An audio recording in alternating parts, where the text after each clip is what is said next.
Friends, இன்றைக்கி என்ன பார்க்க போகிறோன்னா காடை ஃப்ரை பார்க்க போகிறோம். அது எப்படி செய்யலாம்னு இப்போ பார்க்கலாம். நான் வந்து 3 காடை எடுத்திருக்கேன். காடையை வந்து நல்லா தோலெல்லாம் எடுத்து நல்லா க்ளீன் பண்ணி வச்சுக்கலாம். இதுக்கு வந்து 3 ஸ்பூன் மிளகாய்த்தூள், இடித்த இஞ்சி பூண்டு பேஸ்ட் வந்து 2 ஸ்பூன்,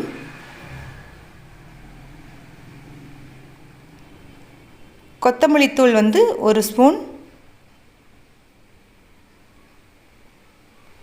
தேவையான அளவு உப்பு எல்லாம் சேர்த்துட்டு நல்லா மிக்ஸ் பண்ணிக்கலாம். காடையில் மசாலா வந்து இறங்குறது மாதிரி வந்து நல்லா மிக்ஸ் பண்ணி எடுத்துக்கலாம்.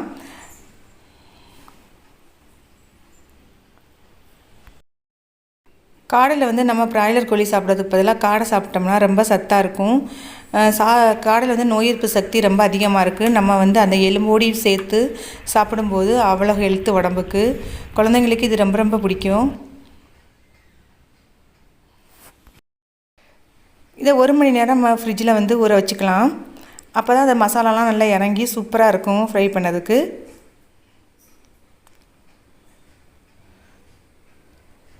இனி வந்து எண்ணெயை சூடாக்கி அதில் வந்து காடையை ஒன்று ஒன்றா போட்டு ஃப்ரை பண்ணி எடுத்துக்கலாம். ஒரு பக்கம் வந்ததுக்கப்புறம் இன்னொரு பக்கம் திருப்பி எடுத்தோன்னா காடை ஃப்ரை வந்து ரெடி ஆயாச்சு. இது மசாலா கொஞ்சம் கூட உதிராது, அப்படியே இருக்கும், சூப்பராகவே இருக்கும். நான் மசாலாவும் அதிகம் சேர்க்கவும் இல்லை. வெந்தாச்சின்னு அடுத்த பக்கம் திருப்பி போட்டுக்கலாம்.